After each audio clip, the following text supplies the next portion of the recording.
Bem, em primeiro lugar, muito obrigado por estarem aqui connosco.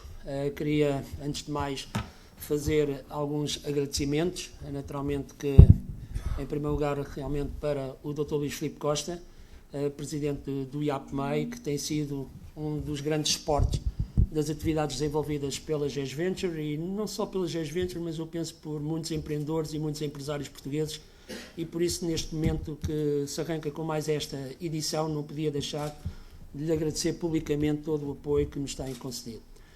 Segundo as palavras de agradecimento para o meu amigo Dr. Rui Semedo, presidente do Banco Popular, que mais uma vez fez questão de nos apoiar, já há vários anos que o faz, e este ano também com a particularidade de nos conceder a possibilidade de o ouvirmos sobre esta problemática da atividade financeira, fazendo inclusivamente uma intervenção que penso que vai ser do agrado de todos.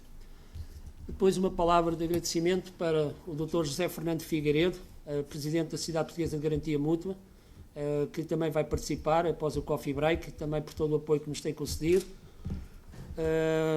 Uma palavra especial para o meu amigo António Saraiva, presidente da CIP, não só por estar aqui comigo e por também ir fazer uma intervenção, mas principalmente por todo o apoio e confiança que tem depositado em mim, nomeadamente na esfera do Conselho Geral da CIP, onde temos tido muitas vezes o privilégio de ser e de pensarmos sobre os problemas da economia nacional. Naturalmente que não poderia deixar de dar uma palavra de especial agradecimento a alguns dos parceiros que ao longo destes anos têm estado connosco, o caso concreto da Abreu Advogados, da APCRI, Associação Portuguesa de Capital de Risco de Desenvolvimento, também da DNA Cascais, que nos têm realmente dado suporte para continuarmos. E depois, naturalmente, a todos vós, porque sem vós dificilmente teríamos chegado aqui. Sei que hoje em dia há quem defenda que o país está cheio de palestras, está cheio de conferências, discute-se tudo e mais alguma coisa, e que temos é que passar à ação. De facto, talvez isso seja uma verdade, há muita gente que está a cavalgar a onda do empreendedorismo, mas eu penso por tudo aquilo que temos vindo a fazer ao longo dos anos que este espaço se mantém mais do que atual. E, portanto, o GES Venture, com este 12º VCIT, acredita que ainda há muito para debater, porque de ideias absolutas está o mundo cheio, todos nós temos algumas ideias de que temos razão e não basta ouvir os outros, não é necessário ouvir os outros, mas eu penso que é necessário mesmo ouvir os outros e naturalmente, discutir isto de uma forma aberta e com bastante criatividade, que é o tema do nosso Congresso. E por isso eu não abdico, enquanto tiver o apoio das pessoas que acabei de referir e todos vós, eu acho que podemos fazer e continuar a fazer deste espaço um espaço bastante interessante para falarmos sobre algo que nos deve sensibilizar a todos e que nos deve envolver a todos. E daí passo realmente para um pequeno enquadramento que, ao fim e ao cabo, acaba por ser um género de umas boas-vindas relativamente a este Congresso. De facto, a criatividade é o tema do nosso Congresso destes 2 dias, e há quem diga, os gurus dizem que, efetivamente, hoje a criatividade é o último recurso económico que nós temos ao nosso dispor. De facto, eu diria que desde a história da humanidade e desde que nós somos seres humanos, que a criatividade tem sido um fator que faz a diferença, porque já no tempo das cavernas, quando nós saíamos das cavernas, tínhamos que ser criativos para caçar a comida, para comermos. E por isso, neste momento, realmente a criatividade acaba por ser o elemento diferenciador e acaba por ser aquilo que cada um de nós deve, no dia-a-dia, desenvolver. Para debater o tema da criatividade, e nomeadamente como é que o país vai passar o peso das exportações de 32% para 42%, 45% do PIB, é algo que naturalmente pode ser feito pelos empresários, não é? É os empresários que ganham muito dinheiro, como ainda hoje vem na página de um jornal, ganhamos muito dinheiro. Mas eu, sobre o tema dos empresários, não podíamos ter melhor pessoa do que o presidente da Confederação Empresarial Portuguesa, Sr. António Saraiva, para nos falar sobre essa temática. E depois sobre a questão da criatividade. Ao nível financeiro, também penso que temos um excelente orador para nos recordar os basics da atividade financeira, e sobre isso não vou ter muito mais considerações, porque é já a seguir, e acho que vamos todos ter, de certa forma, curiosidade de ver que soluções, que ideias têm para nós. Mas já me preocupo com o tema do ecossistema empreendedor. E aí sim, tenho algumas palavras para dizer, porque de facto nós já estamos a ficar num patamar bastante interessante daquilo que são os elos que fazem um ecossistema empreendedor.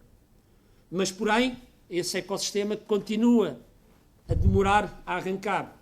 E muito tem a ver com as tais ideias absolutas que todos nós temos. O país está cheio de jardins morados. O país está cheio de gente muito inteligente nos diagnósticos, mas algumas coisas continuam a não serem concretizadas. Mas, de facto, era bom que nós todos aqui na sala, pelo menos aqui na sala, e depois também, eu penso que este evento, ainda para mais, tem esta particularidade, não se configura apenas e só a estas 4 paredes. Ela depois vai ser divulgado nas redes sociais, porque as redes sociais hoje dão-nos uma abertura muito maior para nós deixarmos de estar só a pensar que só estamos aqui. Não, tudo aquilo que aqui vai ser falado, discutido, vai ser depois ouvido nas redes sociais e aí nós podemos e devemos, de alguma forma, passar as mensagens que cada um de nós tem a fazer. E eu tenho a fazê-lo. Eu tenho a fazê-lo porque nós hoje temos um ecossistema que está, na minha opinião, quase pronto a arrancar. E se nós tivermos a capacidade de articularmos todas estas entidades que aqui estão, desde das entidades académicas, às estruturas tecnológicas de acolhimento, às áreas do capital de risco, às corporate ventures, etc. Mas nós não nos podemos atrasar muito mais. Lembrei-me desta história do ecossistema empreendedor e ontem, quando estava a preparar esta apresentação, dei comigo com uma apresentação que vi em 2009, no Dubai, em fevereiro de 2009, no Dubai, quando vi um sheik, lá um dos responsáveis do Dubai, a apresentarem o seu ecossistema empreendedor 2009, 2015. Nós aqui já estamos em 2012. Mas em 2009 já se pensava para 2015. E cá está o tal ecossistema da área das universidades, as questões relacionadas com o venture capital e, acima de tudo, aquilo muito importante, como é que se transforma conhecimento científico em conhecimento para a indústria. E por isso, se em 2009 já estavam com esta dinâmica, obviamente que nós, em 2012, ainda para mais, quando agora temos um plano estratégico nacional para o empreendedorismo, quando temos, felizmente, um secretário de Estado do empreendedorismo, competitividade e inovação, e se recordam, várias vezes o debatemos aqui, há vários anos atrás, quando nós dissemos que era importante haver uma Secretaria de Estado do empreendedorismo, na dependência direta do Primeiro-Ministro, mas já não é mau, já temos uma Secretaria de Estado do empreendedorismo. E agora vamos ter que continuar, porque senão estamos a atrasar-nos, e nós não nos podemos atrasar mais. O que é um facto é que nós sabemos, e começando agora só aqui alguns tópicos que fazem-me acreditar e que me motivam a mim para continuar aqui a fazer estes eventos anuais, porque há temas que continuam a não ser bem analisados. Nós temos, de facto, uma capacidade incrível neste momento de geração de talentos. Nos últimos anos, produzimos muitos licenciados em áreas muito interessantes, nas áreas das ciências, da matemática, da tecnologia. Temos 75 mil investigadores, 76% estão nas nossas universidades, 24% apenas nas nossas empresas. A relação nos Estados Unidos é o contrário. Estamos a trabalhar muito bem para as multinacionais, não só instaladas em Portugal, como para os vários países que há jornais económicos neste momento em Portugal que têm uma parte substancial das suas receitas por publicidade colocada pelos organismos internacionais à procura dos novos talentos. Temos, de facto, visões. Temos, de facto, coisas interessantes. Vou-vos partilhar convosco isto, porque tudo começa na base. Sobre os problemas atuais, eu diria que temos aqui o presidente da CIP, que está, e portanto, que representa o aglomerado das 373 mil empresas portuguesas, que infelizmente 330 mil exportam zero. E, portanto, mas aqui temos um problema. E sobre esse problema, certamente que já estão identificadas soluções e com o documento que o presidente da CIP vai apresentar podem-se contribuir para resolver os problemas presentes. Mas temos que pensar no futuro. E este evento tem muito a ver com o futuro. E vejam só esta realidade para perceberem que há qualquer coisa que continua a não funcionar.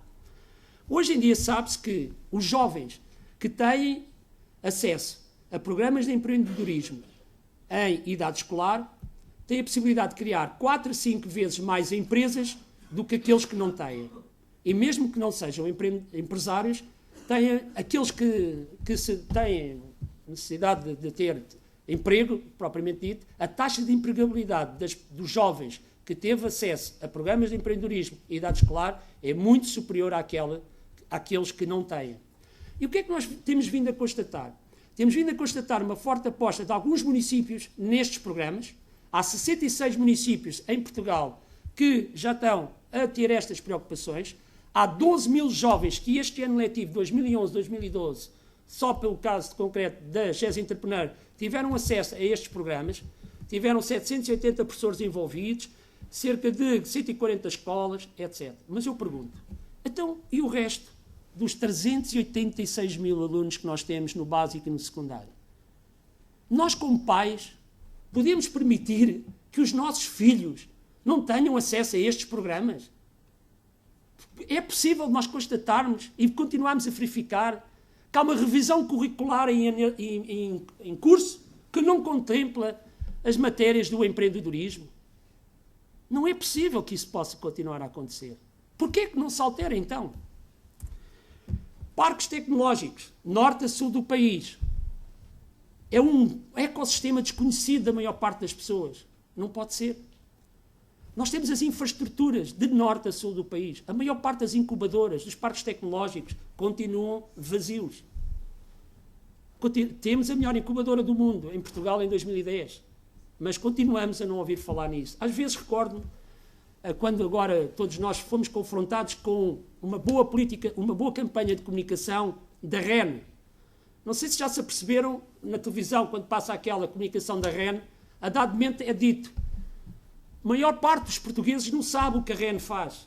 Eu diria que a maior parte dos portugueses não sabe o ecossistema empreendedor que já está em curso. Ninhos de empresas, incubadoras, aceleradoras de empresas, programas. Vejam, por exemplo, há poucos dias atrás, o David Cameron lançou um programa chamado Startup Loans, que basicamente quer apoiar 30 mil novas startups com programas de apoio que passa por pequenos empréstimos. Pequenas coisas. Todos nós sonhamos com as grandes coisas. Trazer investidores internacionais para o nosso país, para apoiar startups. Mas onde é que estão as startups para serem apoiadas pelos investidores internacionais se nós não fizemos o trabalho? Não semeámos o campo? Mas vejam como é interessante saber que nós em Portugal temos os instrumentos. Reparem, ouvimos ali o senhor David Cameron falar de Startup Loans. Então, mas nós temos em Portugal 2 programas, o Microinvest e o Invest Mais, que têm, qualquer um deles, orçamentos muito interessantes. O primeiro, Microinvest, para projetos até 20 mil euros, 15 milhões de euros. E para projetos de 20 mil a 200 mil, temos 85 milhões de euros. Já se fez um cálculo de quantos projetos poderiam fazer com este dinheiro? Mas, naturalmente, que isto tem que ser promovido. Quem conhece estes programas? Será que o público-alvo que está a ser dirigido a este programa é o mais indicado? Será que não poderia ser mais, ou seja, orientado para outro tipo de público-alvo? Terá que ser para os desempregados? Quando as pessoas estão em zonas de desconforto, é que nós falamos de empreendedorismo? Ou nós devemos falar de empreendedorismo quando nós estamos preparados? Quando nós ajudamos as pessoas a serem preparadas? E vejam que, apesar de tudo, 2009, 2010, vejam alguns resultados. Hoje temos problemas de emprego, não é? Temos problemas, neste caso, os números estão aqui. 196 operações aprovadas de Microinvest, 721 de Invest e 271 postos de trabalho para Microinvest e 2045 para o Invest. E não se sabe. E há dificuldades quando se tem ou se contactam as entidades respectivas que gerem estes fundos. Ora, se soubesse, se potenciasse tudo aquilo que está a ser feito de base local. Mas continuamos. Naturalmente que este não é o foco do nosso Congresso. O foco do nosso Congresso é outro tipo de projetos. É os projetos de oportunidade, que são aqueles que muitos de nós vamos ver ao nível das nossas universidades, polos tecnológicos, etc.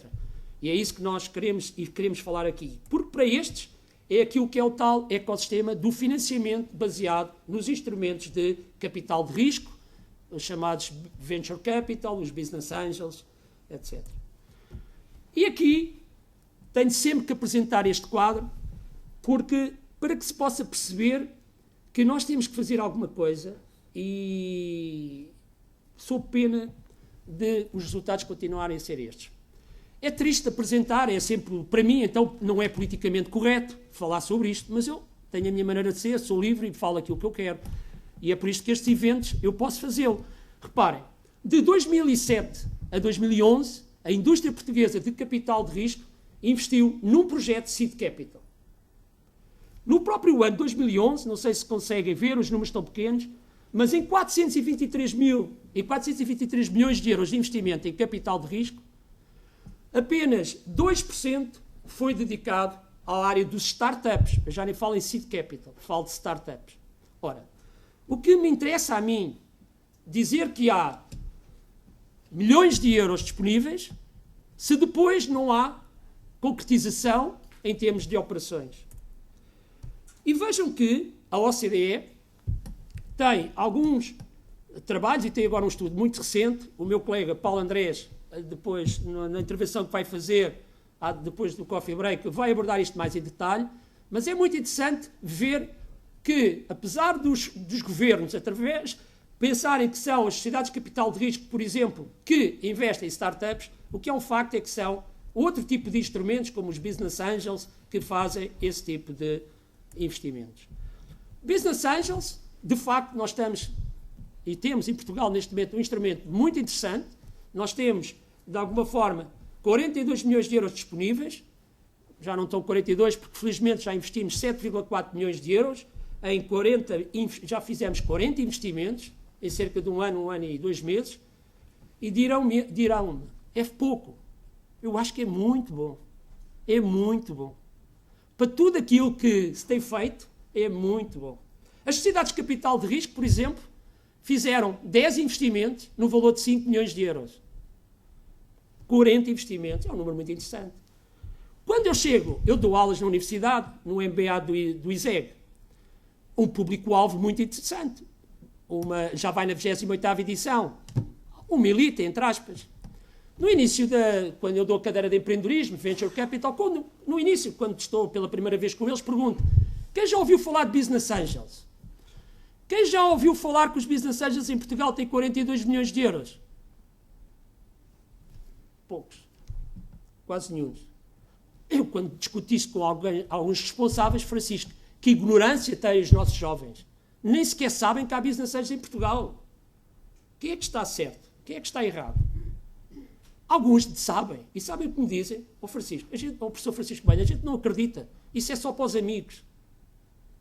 Porquê? Porque nós já sabemos que depois não dá nada. É esta que continua a ser a ideia existente. Desconhecem que nós não há só para os amigos, porque temos 54 grupos de pessoas que estão envolvidas na gestão deste dinheiro, ou na operacionalização deste dinheiro. Portanto, não é só para os amigos, porque há 54 portas para bater até terem um não. E por isso tem que saber. Isto aqui também do lado dos empreendedores, do lado daqueles que querem criar empresas. Eles têm que também ser, de alguma forma, sensíveis a estes programas. Mas uma política de comunicação institucional do nosso governo é algo que se torna premente.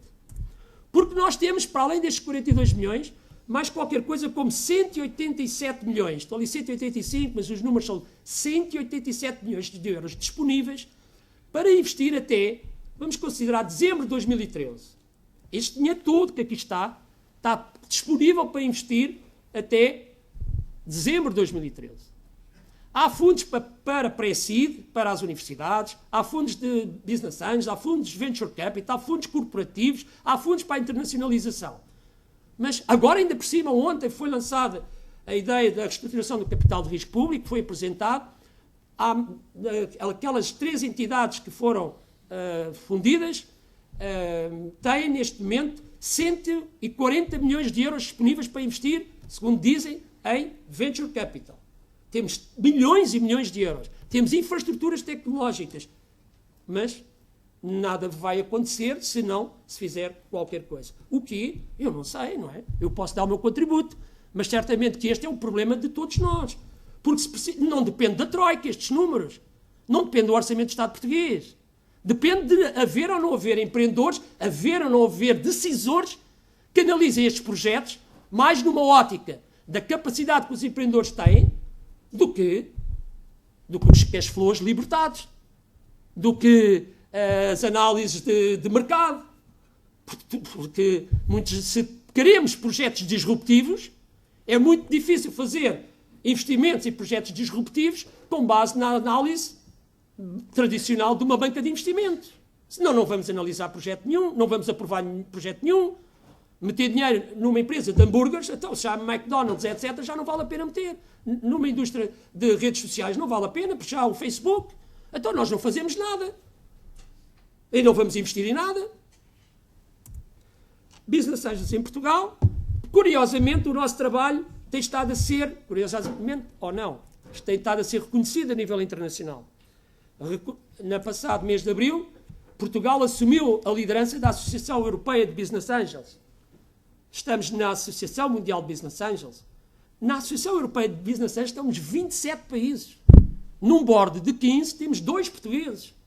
É porque estamos aí no caminho certo. Então temos que aproveitar estes nossos recursos e tentar fazer coisas que, quando nós recomendamos, que as pessoas percebam que recomendamos, não é por qualquer sentimento de defender os business angels ou os venture capital, não, porque são estes os instrumentos necessários para. David Cameron, há 2 meses atrás, chamou a comunidade empresarial ao seu gabinete e colocou-lhes o seguinte desafio. Meus caros, o Reino Unido tem um desemprego elevadíssimo, a nossa economia não pode continuar neste ritmo e nós temos que ajudar a dar a volta a este contexto. E o que ele disse foi basicamente o seguinte: nós temos que criar empresas, essas empresas que temos que criar são empresas naturalmente de valor. Quem tem valor são aqueles que têm conhecimento científico, académico e também até conhecimento fruto da sua experiência na vida empresarial. Mas há uma coisa que esses jovens naturalmente não têm, ou os quadros superiores que trabalharam nas multinacionais não têm conhecimento empresarial. E os business angels têm precisamente o conhecimento empresarial, o smart money, e têm dinheiro. Meus caros, nós vamos dar um bom estímulo fiscal, mas vocês têm que avançar para este trabalho. E assim foi feito. E assim estão medidas concretas. Nós, inclusivamente, temos no Orçamento do Estado, e temos no programa do Governo e do programa do PSD e do CDS, que quando foram apresentados a sufrágio, medidas concretas de apoio aos business angels. Mais uma vez, estou a falar do futuro. Quando eu falo sobre estas coisas, dizem, Francisco, os business angels têm 42 milhões de euros para investir, investe o dinheiro. Epá, estou a falar do futuro. E depois o ano acabam os fundos de 42 milhões de euros, porque uma parte do dinheiro, os 28 milhões, são fundos comunitários. E depois, nós temos que trazer mais investidores para este projeto. E isto faz atipadamente, sensibilizando. Nós não podemos fazer nada. E vejam, quando nós trabalhamos com a Mazars para apresentar um estudo sobre o impacto, porque o problema é, isto vai ao orçamento, vai às contas públicas. Mas quais contas públicas? A Mazars fez esse estudo e disse que, basicamente, não há qualquer tipo de encargo para o orçamento, porque os investidores só vão criar empresas e essas empresas criam emprego, pagam-se os empregados, as pessoas que estão a trabalhar nessas organizações, descontam para a Segurança Social, para o IRS e tudo isso somado, mais a transação de serviços com IVAs, etc., dá perfeitamente para pagar o estímulo fiscal que os business angels obtêm. Bem, e vejam que quando nós falamos do futuro, e estou quase a terminar, até já estou-me a alongar bastante, mas eu acho que estas mensagens eu gostava de as passar e não posso deixar de aproveitar este momento para as passar. E vejam que quando nós falamos de Portugal, e vejam como tudo pode ser potenciado. Recentemente estive com o Presidente da República, o Sr. Presidente da República nos Estados Unidos, conjuntamente com o Presidente António Saraiva, e o facto de termos contactado com a comunidade empresarial, por exemplo, na Califórnia, onde os portugueses são muito ativos do ponto de vista empresarial, permitiu pensar um programa criativo. Por que não criar em cada uma destas regiões, cidades, onde Portugal está bem presente, redes de business angels portugueses? Isto parece utópico. Francisco, lá está o Francisco a falar da sua emoção. O Francisco é muito emotivo. Eu não, sou muito realista. Eu quero é ser muito sonhador, mas pela positiva. Porque imaginem, as startups que nós queremos apoiar e que estamos a apoiar, nomeadamente parte daqueles 40 investimentos que foram feitos, eu não digo todos, porque há muitos que vão fechar, como é normal. Mas alguns deles têm que ir para o mercado global. Então vejam, se nós, por exemplo, em Silicon Valley, em São José, por exemplo, onde nós tivemos, haver uma comunidade portuguesa de business angels que está disponível para investir algum dinheiro em algumas startups portuguesas que vão para lá, conjuntamente com os business angels nativos. Vejam o porquê e do interesse de nós estarmos na Associação Mundial de Business Angels, porque nós conhecemos os business angels americanos, conhecemos os business angels franceses, ingleses, etc. E vejam o que é se por cada euro ou dólar que um business angel da Califórnia português colocasse, houvesse um business angel americano também colocasse e que pudesse ser alavancado, por exemplo, com um fundo português para alavancar esse mesmo capital. É possível. Porque não vamos, mais uma vez, dizer às pessoas portuguesas que estão nessas localidades para apoiarem Portugal, para contribuir para a riqueza portuguesa, se também não lhe dermos algumas alternativas, se não lhe dermos algumas cenouras. E nós podemos, porque é assim que nós, porque se financiamos, se fazemos campanhas para trazer os estrangeiros para Portugal, fazemos ao contrário, vamos daqui para fora. Porque só assim é que nós conseguimos ter resultados como estes. É porque, reparem, há poucos dias atrás, o Facebook comprou uma empresa por $1.000 milhões. Uma empresa que tinha 13 empregados, 551 dias de vida e foi vendida por $1.000 milhões. Claro que eu sei. Francisco, tu não percebes. É o mercado de capitais a funcionar. A Facebook ia sair uns dias depois e tinha que ter qualquer coisa sexy para os investidores porem dinheiro, claro. Mas, claro, é uma visão, a minha não. A minha é que houve alguém que decidiu investir antes nestas empresas. Houve business angels. Quem foram os business angels? O fundador do Twitter, que quando foi lançado há uns anos atrás, o CEO da Google disse que era o e-mail dos pobres. Pessoas que trabalham no Facebook, na Google, e foram duas sociedades de venture capital. Antes de se falar do IPO do Facebook, parece que está tudo combinado. É difícil. 550 dias ia antes.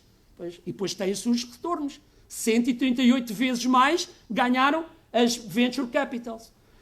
33 vezes mais ganharam os business angels. Bem, pois é, Portugal não há. Ah, sim, senhora. Claro que não há como o Facebook, como a Google, ainda não há. Mas, na primeira vez que foi realizada uma sessão de business angels em Portugal, na Ordem dos Engenheiros, promovida pela GES Venture, apareceu uma empresa chamada Critical Software. Era uma startup. Hoje a Critical Software é uma das melhores empresas portuguesas de base tecnológica, acaba de lançar um fundo corporativo de 7 milhões de euros e está em Portugal. Hoje é um dia muito feliz para Portugal. Para mim, pessoalmente. Porque hoje vai sair no mercado, no Alternex, uma empresa portuguesa. Logo às 4 da tarde, a ISA, que nasceu há 22 anos num laboratório da Universidade de Coimbra, vai sair no mercado da Alternex. 7 anos, o que é que foi depois do Alternex ter sido constituído. Mas é portuguesa. E tem, curiosamente, uma empresa de capital de risco, a Capital Criativo, que se associou a isso. Mas para chegar aqui também houve a banca, que também teve investir na ISA. E dou, por exemplo, os parabéns ao Dr. Rui Semedo, porque foi o Dr. Rui Semedo que, há uns meses atrás, na sequência do evento realizado aqui, no encontro GES Venture, em dezembro, que ajudou o Zé Basílio a ter empréstimo bancário para fazer toda uma série de passos. Foi a garantia mútua do Dr. Zé Fernando Figueiredo, que teve por detrás desse financiamento bancário. Então as coisas, quando se querem, as coisas acontecem. E é isso que eu tinha como mensagem. Não podemos deixar, naturalmente, de acreditar. Eu acredito muito e cada vez acredito mais, apesar de, como é óbvio, não ser fácil, mas com o vosso apoio, como eu disse há pouco, nós vamos continuar a acreditar que é possível. Muito obrigado e vamos agora passar ao painel seguinte.